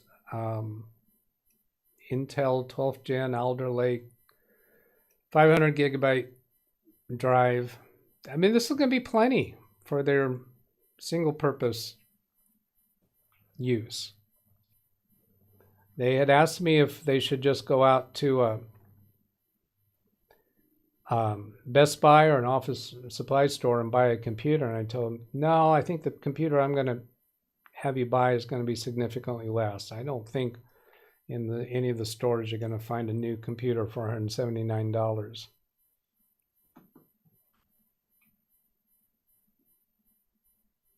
Oh, and that's not the cheapest version of it. See, this is the 16 gigabyte. There's $139 with 8 gigabytes and 256 storage. No, never.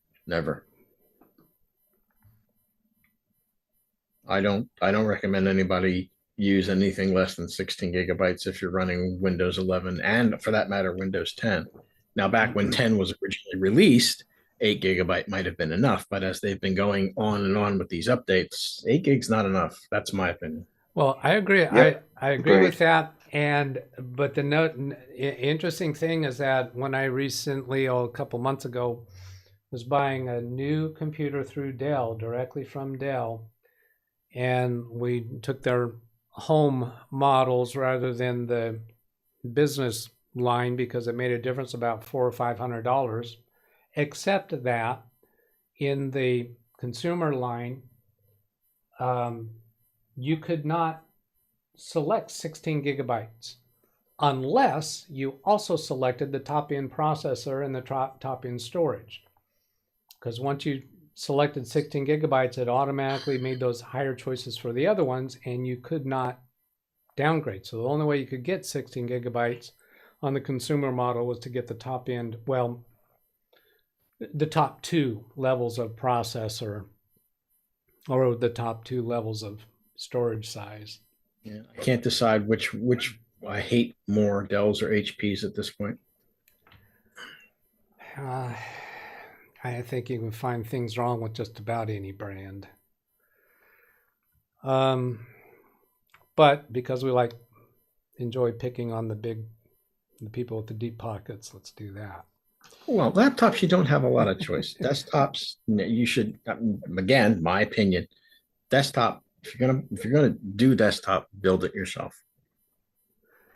Yeah, I'd have a lot less trouble. For yourself, yeah, but it's not financially feasible for no, I my understand. shoes to do that. In fact, I did start my business building computers. That's how the company that I worked for before I became my own business, we were building, all right, am I going to do air quotes, custom computers? But no, they weren't custom computers. They were clone computers. That was back in the day when you buy IBM or a very small number of name brand computers, and those names were, I think there was Compact, AST. But anyway, we bought components and built the computers. And when I started my business, I started doing that, but that was a support nightmare because I had no control over what components were locally available. I was buying from a local supplier who was in the business of supplying parts to companies like me who were building computers for our clients. They weren't open to the retail public. But he was buying the cheapest that he could every time. And so when things would go wrong with those computers, I get called back to the clients. I felt an obligation to fully support those computers under our warranty, and it was killing me. So I got to the point of selling pre-built computers within a couple of years after starting my business. Let's see, something here. Sam's talking about Reckon. Oh, is that a bookkeeping program? 600. Yes. So, yep. So Reckon used to not Reckon. QuickBooks in Australia was a modified version of the US QuickBooks. Then I think Reckon said no to Australia, so then it became Reckon. Okay. Or something, I don't know. It was like a modified version for Australia. Okay, well, that does not sound like an alternative for this client of mine. Ida's pointing out the subscription for desktop is about $600 a year. I haven't told my client that yet, but I think that's going to be a hard pill for them to swallow. I am interested if anybody knows about less expensive bookkeeping programs that can import from a QuickBooks file. That would be of interest because their bookkeeping needs are pretty simple. But we wouldn't want to I want to avoid them having to recreate from scratch. So if anyone is able to find a bookkeeping program that will import from QuickBooks for much lower cost, I'm very interested in that. I have not researched it at all yet, not even a Google search. $600 a year, that's kind of a bitter pill to swallow. Yeah.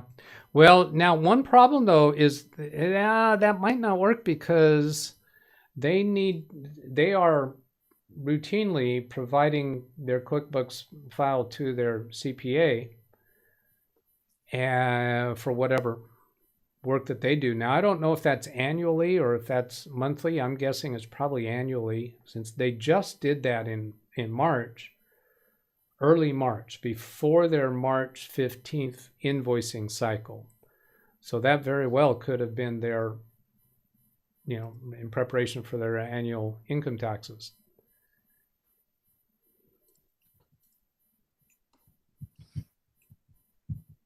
And now those payroll updates, you could get along with doing payroll if you're willing to put in all the new payroll rates. And if you have very simple payroll, that is possible. I haven't known anyone that's actually done that. And I'm actually saying that from recollection. I think it is possible. I've never actually done it. Put the gift note, even if I'm buying for myself. All right. Buy memory yourself. Yeah, that would have been an option for those consumer grade computers from Dell, was to buy it with the 8 gigabytes. What did we do in that case? I think we did buy the 8 gigabyte. Did we actually order it? I don't remember what happened with that purchase. I really don't have any reluctance to using the consumer grade Dells in a business office. The business grade, they are easier to work on. They come with less clutterware, and what I've done in that case is I just do a fresh install of Windows on those, and you're saving $400 or $500. Dell used to offer a lot more configurations, limited sets. Yeah, you used to be able to customize really well. AST bought out by Samsung. I did not know that. Oh, there were so many back in the 80s and 90s. Yeah. You had your Packard Bells. You had your, God, there was E-machines for a while. That was another one. It's just. Didn't Radio Shack make some too? Yeah, Radio Shack made some, but they weren't competitively priced when they were 100% compatible.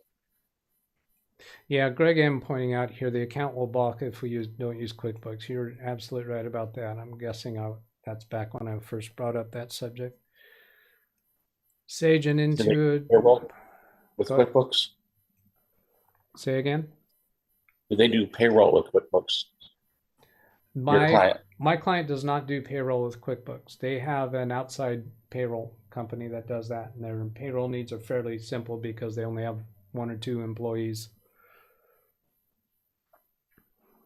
We have all over the country, but we actually have a city in Michigan that changed their employee tax in March. Okay.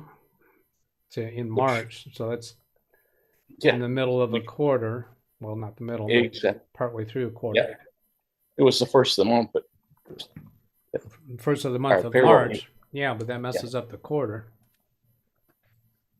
It messes up the checks too. Yeah. I've been looking for that too, but think it will go back to 2017 version on January next year. This is too much for 2 clients and 8 invoices a month. I think, what is it?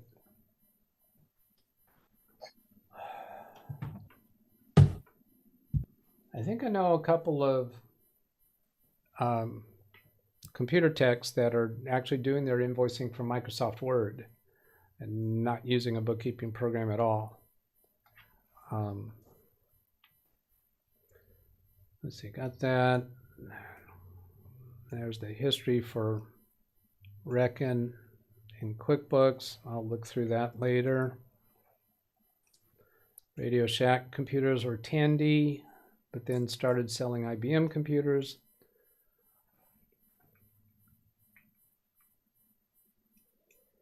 All right, that's caught up. I'm going to go look at my subject matter list. Oh, Martin Hogg, is he in the chat? I don't remember seeing him, but I could be wrong. Let's go check this one. Control F in the chat room. Martin. Yeah, he is.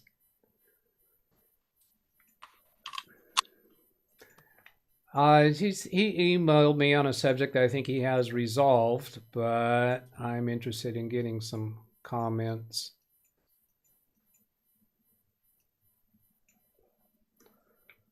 What, you mean number 2 with the partition size thing? Yeah.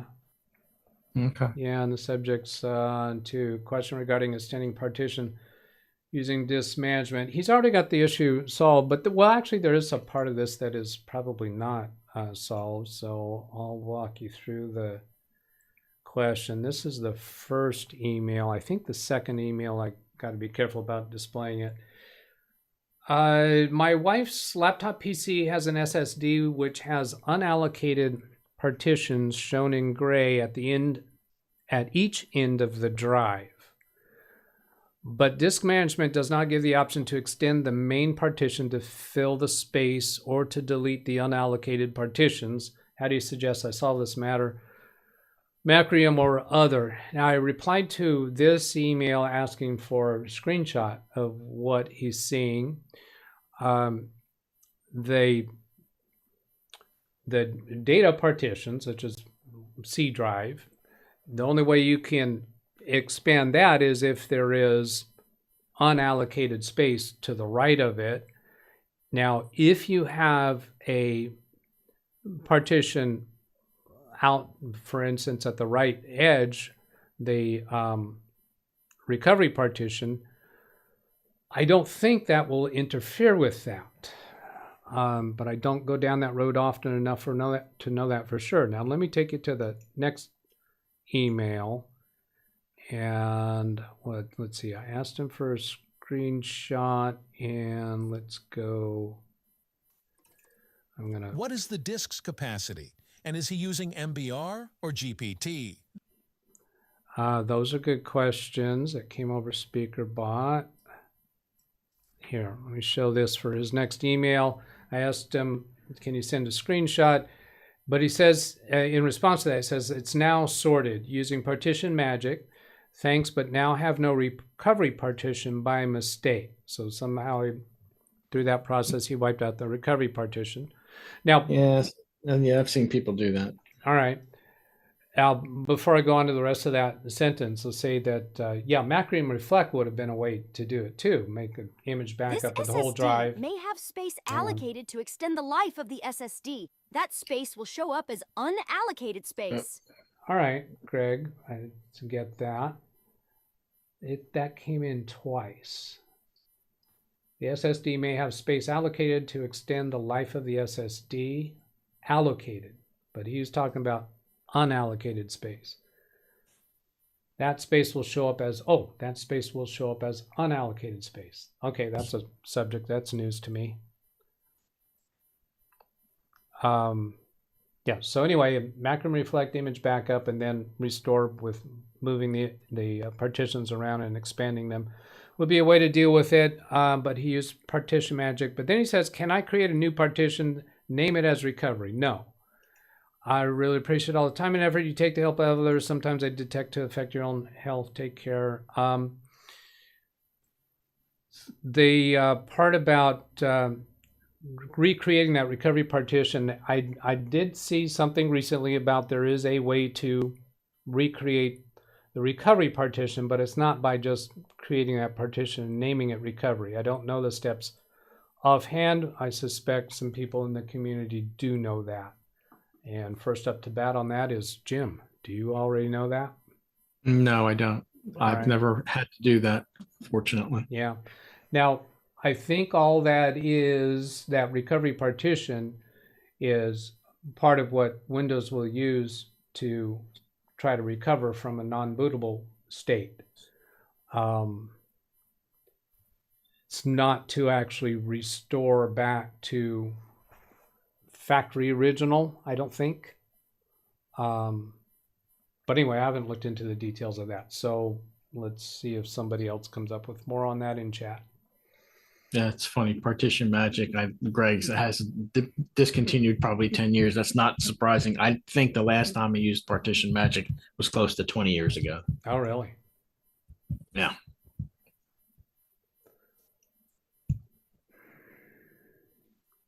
See, I just haven't heard that name in a long time.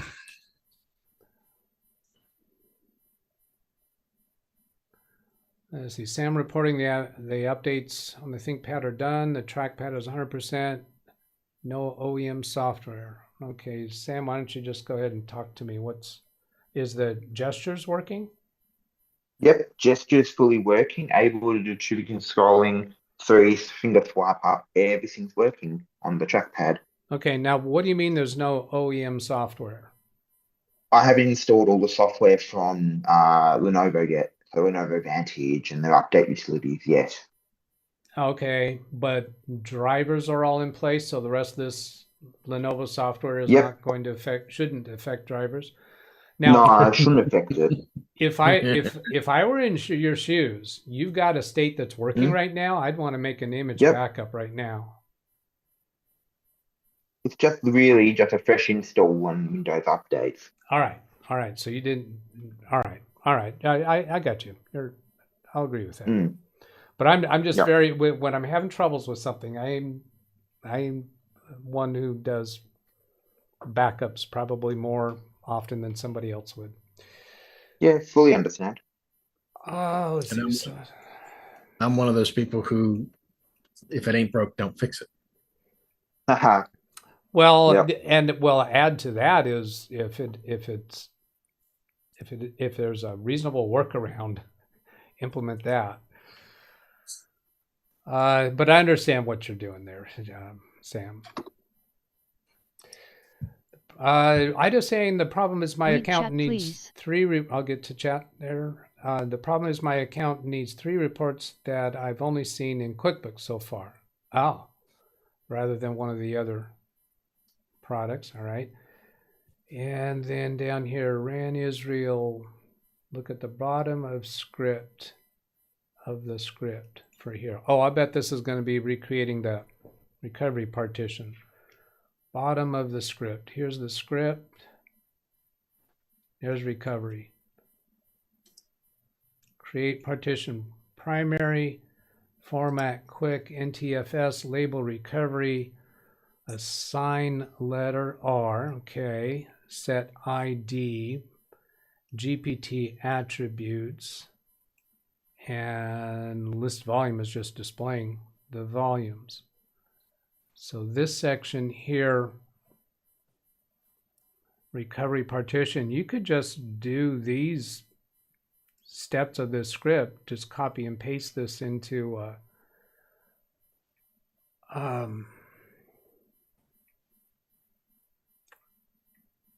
run that script from, oh, come on, I'm forgetting the name. Not command prompt, it's probably PowerShell. PowerShell, thank you. Yeah.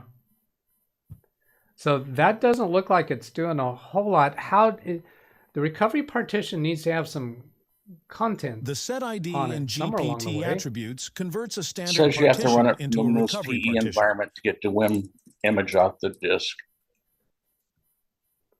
Okay, so there was... these are disk part command. Oh, these are disk part commands, not...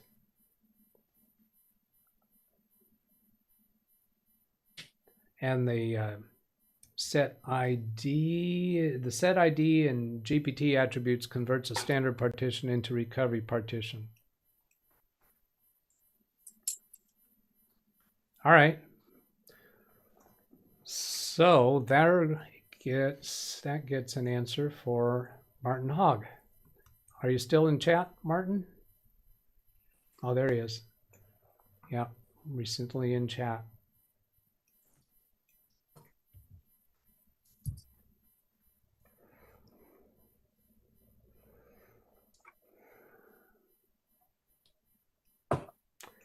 Sam uses some free online invoice software. Yeah, that's not going to work for this CPA's issue. I think I'm going to wind up having to just tell them the $600 subscription if that's what we wind up getting to.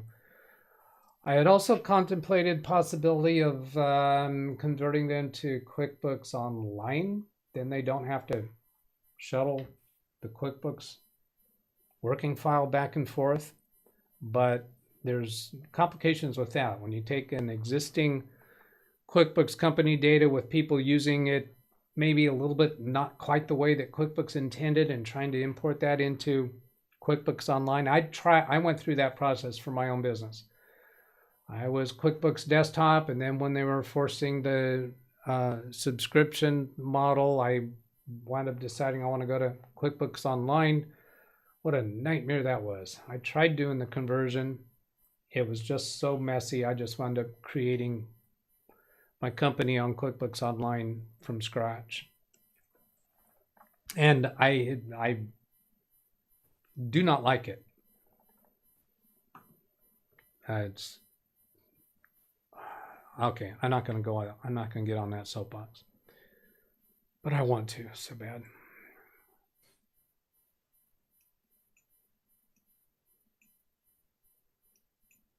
Okay, we got through all of that. Good.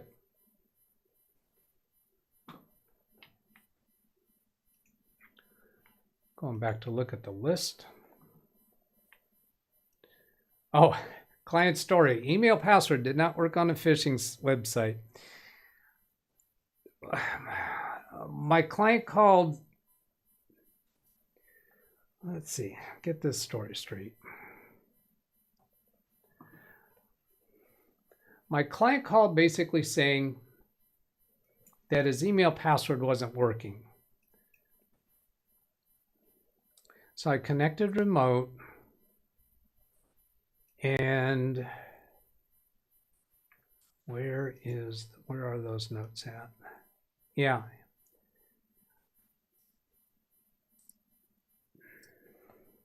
Yeah, so here's the notes that I made on this. What happened is he got an email from somebody that he knew.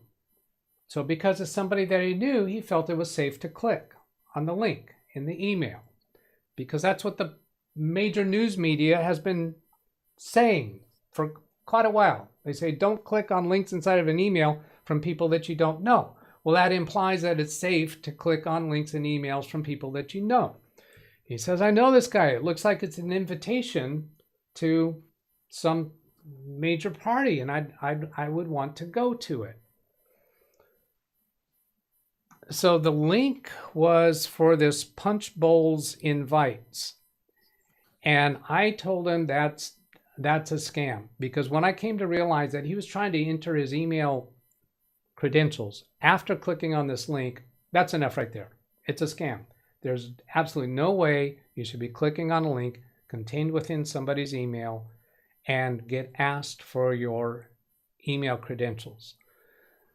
So let's see, I'm going to take this off screen and click on it. Yeah, so at this point now, this site can't be reached. So I'm thinking that it's been taken down at this point. But when he clicked on it, it asked him for his email address and password. And he said, I entered it several times and it keeps not working. It doesn't go any further. Yes, the reason why it's not going any further is because that's not the email, that's not your email account, that's the criminal's site. I'll use the word criminals, not phishing website, because he doesn't know what that is. It's a criminal's. You just gave them your correct email account and your correct password. And he says, but it didn't work. It doesn't matter it didn't work, because that's not the email, that's not your email site. You told them what your email account name is and the password is. Now they can get into your email. He says, well, my friend wouldn't send me something like that. No, your friend didn't send you that. That friend might have fallen for this same scam and entered their email credentials. Therefore, the criminals have his email account information and is now sending out these to everybody that is found in that person's email account, and to get more valid credentials. If we don't fix this right away, they may have already started trying to send out emails to people that are in your email address book. We need to change your credentials right now. So we went through that process to change his email password, and he wanted me to put in the email password that he was using 2 years ago, because we switched away from that because there was a problem back then. He wants to go back to an old password. No, you can't do that. We can't do that because the criminals will have discovered that by now.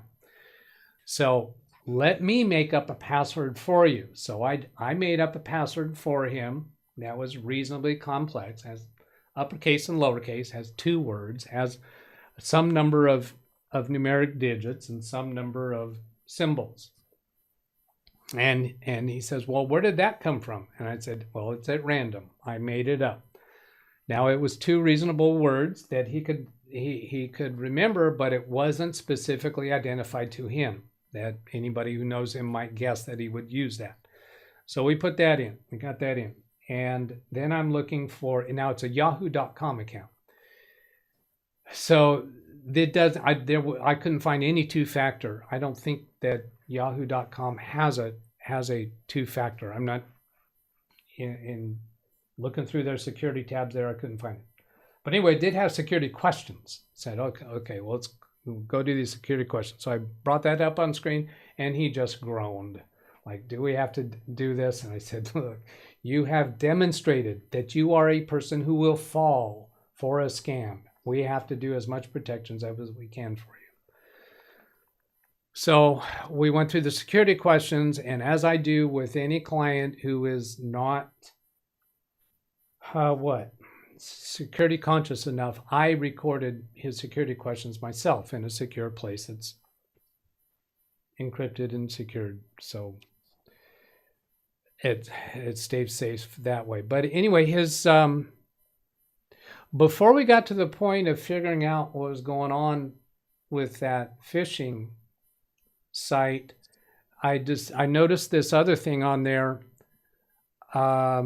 Web Companion, let's see, application. Yeah, Web Companion. There's a piece of software on there called Web Companion.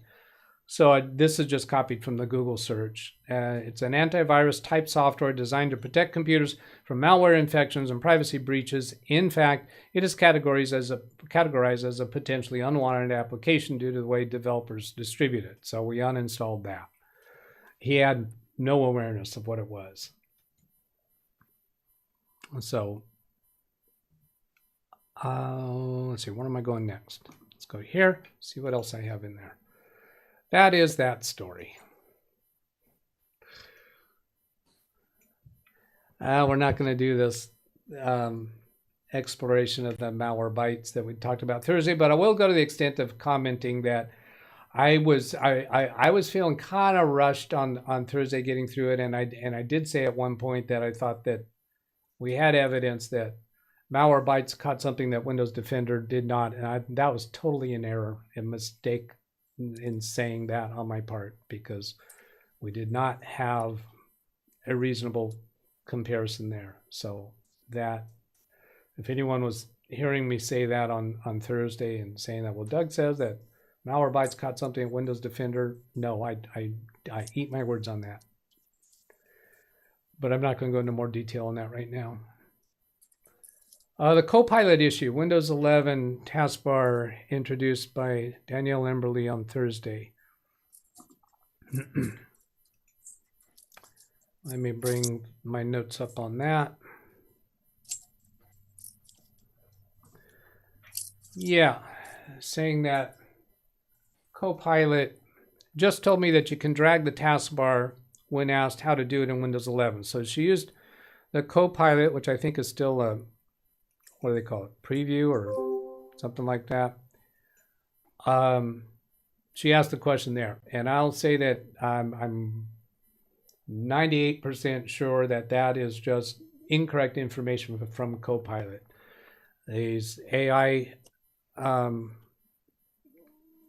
chat bot things are useful, but you got to be very, very careful that they will sometimes lead you astray and give you absolutely incorrect information. I think that's probably what happened there. There, as far as I can tell, there is no way to move the taskbar from the bottom of the screen with Windows 11 unless you use some kind of third-party utility for that. I don't think Danielle's in chat. Go ahead. I just typed in that, and it says in CoPilot, taskbar is locked in Windows 11 and cannot be moved. Yeah, so it might have been fixed since she did that search, because an AI tool, the whole strategy behind it is it learns along the way. And so when it gets told that's not true or you are wrong, then perhaps everybody in the future gets a different answer. Go ahead, Gary. Oh, there is a thing that popped up at the very end, how to drag and drop to the taskbar. All right. From the desktop, like, Word to the taskbar. All right. Well, maybe Danielle saw that and misunderstood what it was telling her. Yeah, you can do that. Okay, sure. Sure you can. You just can't drag the taskbar around because, well, Bill's not there any longer, but they decided we don't need it. I had a... Oh, well, here's a... Yeah, no, I can't do that one.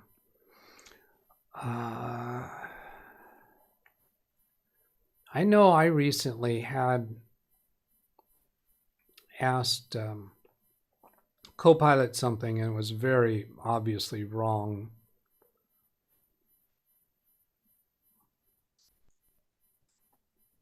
Yeah, I have no idea how far back it is. So I'll drop that. The other things that I had from Thursday's chat, let's see. Well, we already talked about Alice's Windows 11, forcing Windows 11 issue. And then Wintermute was asking, could we check Smart Screen and Virtual Machine under App Browser Control? Yes, certainly. And I think I will be going further with that during the weekday shows. But something I discovered in that surprised me, I did not know about. So I want to see what the community is aware of about this. Go to Windows Defender, App and Browser Control, Smart App Control Settings. I was surprised to find on Big Beast it is off. And in the virtual PC, I turned it on to, let's see, what was it, evaluation on? But apparently it starts out with evaluation. I think it's in evaluation mode in the virtual PC. And when you go into this, let's see, if Smart App Control is off, it can't be turned on without reinstalling Windows. But I think Big Beast Build is a fresh Windows 11 install. And there's something else here. Is during evaluation mode, we determined that you weren't a good candidate for Smart App Control. Now, it's not saying that regarding these are reasons why it might be off. Or it was turned off manually by you or another user signed into your machine. Now, I think that it is true that if you turn it off, you cannot turn it back on without reinstalling Windows. Your device is running in Windows S mode, running in Windows S mode. You'll need to turn S mode off, then reset your PC to enter evaluation mode. You have optional diagnostic data in Windows turned off. If you want to turn Smart App Control on, you'll need to reset this PC, reinstall Windows, and select Send Optional Diagnostic Data. That's probably why it's off on Big Beast, because my habit is to deny optional diagnostic data when I'm doing a fresh install. That's probably why it's off for me. Now, I think I have, here's the virtual Windows 11 Pro still open.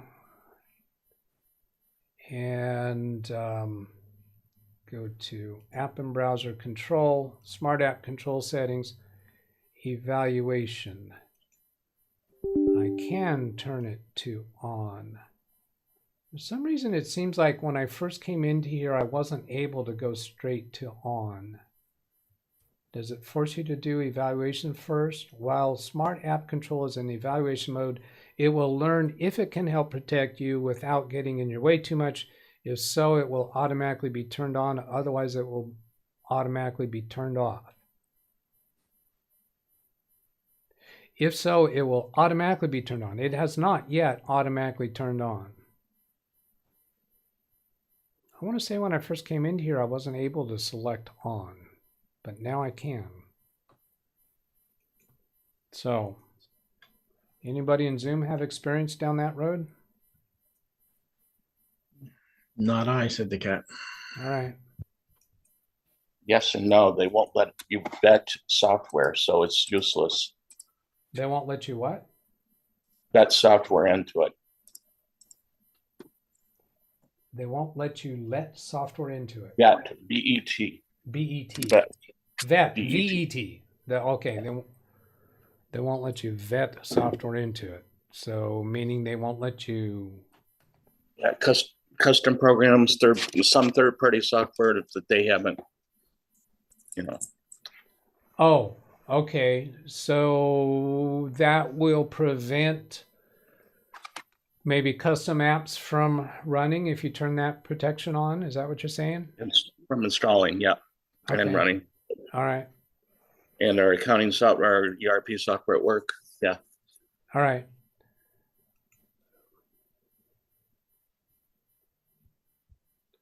Is Wintermute having any response to that? Is he here today? I think Yeah, is. he posted a little while ago. Yeah, I thought he was. Yeah, he is. Got 14.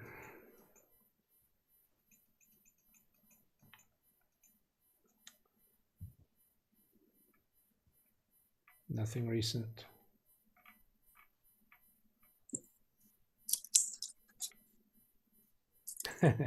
Danielle saying, I think CoPilot is like a politician, just gives an answer to another question if it doesn't like the question you ask. There you go. I have something about CoPilot when the last update to Windows 10 disabled it. I have something about CoPilot when the last so she had CoPilot enabled. It's still in some kind of test mode, isn't it? It's not available for everybody, is it? Yeah, it definitely is getting disabled if you don't have a Microsoft account on Windows 10. Okay. So maybe at one point it was functional and now no longer functional if you don't have a Microsoft account? It's one of those goodies they're trying to get you to. I've heard they're doing it to Windows 11, but I mean, I have no knowledge. All right. And Wintermute was talking about the Smart App Control in, I think, in Edge. Smart App Control is a Windows 11 thing, was referring to smart screen settings under reputation-based protection. Some of it is Edge only. Oh, okay. All right. So let's go to...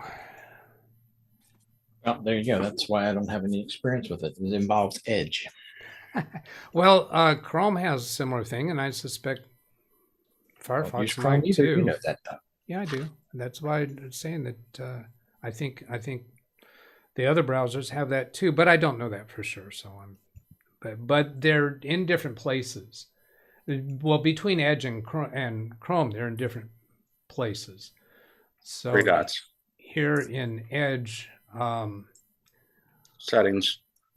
Now down here, security balance strict down here. Edge secure, not that one.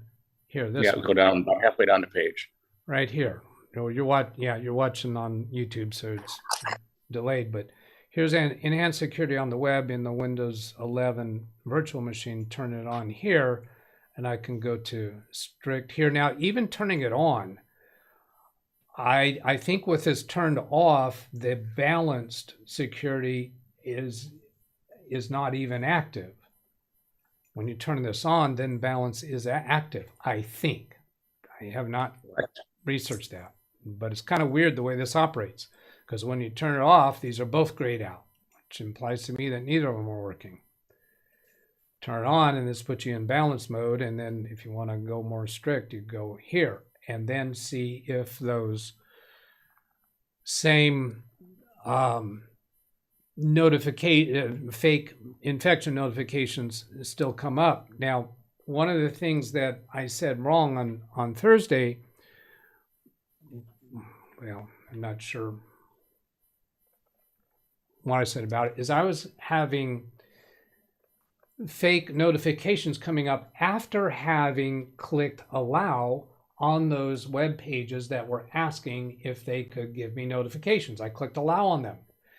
It was unfair for me to say that Windows Defender was not blocking them because I don't know that whoever originally reported the problem had done that. And the only thing that he had given me was a screenshot of Malware Bytes complaining about a particular website,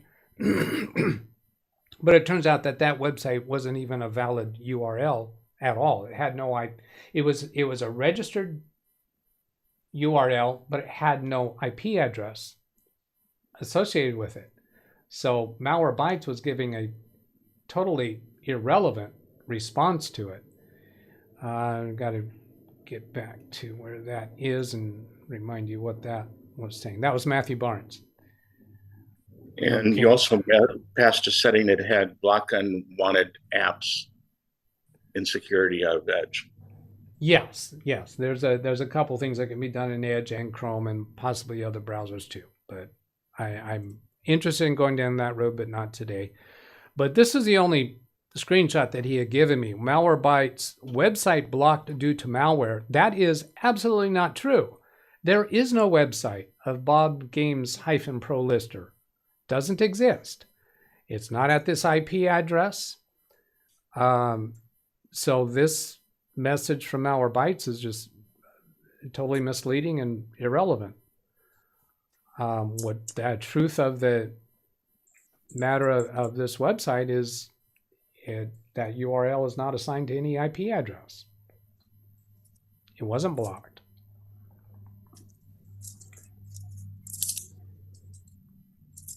And then the other things that I experienced with those fake notifications from those web pages, I have no idea if Matthew went down that road at all.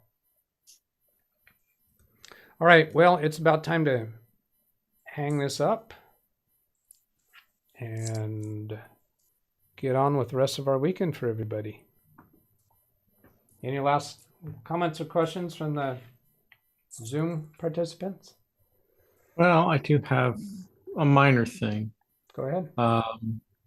It looks like I'm going to have to put together a somewhat short video and apparently demonstrate to some people that if you do have an MBR partition on your Windows 10 machine that doesn't qualify for 11, you can do an upgrade instead of a fresh install.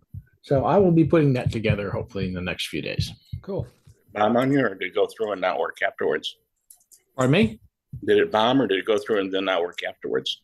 The times that I've done it, it's always worked. Now, whether that will be the situation when 24H2 comes out, I can't say. But as of right now, 23H2 on unsupported hardware, you do not have to do a fresh install on unsupported hardware. You can do an upgrade. No, but without a member partition or just GPT? MBR will also work. I have a feeling with what Z was saying with 24H2, Rufus might not see it in the same place right now. I think Rufus can be fixed to update. Oh, I will pretty much guarantee you Rufus will be fixed within like 3 weeks of 24H2 hitting general availability. Yeah, I've talked to him a couple of times, emailed him back and forth. He'll be hot on it. All right, so I will be putting that together in the next couple of days, I think, because I have a machine sitting here, which is, I mentioned earlier that Selden asked me the question, and I had to pull this machine back up here, and I wanted to start the process to make sure I'm going to actually do it. I'm going to record it, and I'll do the whole thing, but it'll take me probably a few days to get it together. Awesome. Good. All right. Well, with that, I'll ask you in the Zoom to say goodbye to the audience, and we'll shut this down. Good night, John Boy. Bye, everybody. Goodbye. Goodbye. All right. Goodbye. Bye, Waterford. There. And that will be the end of that. There's my email address if you want to send a question for myself and all our participants to take a crack at answering for you. All right. So have a great weekend, everybody. I'll catch you later. Goodbye.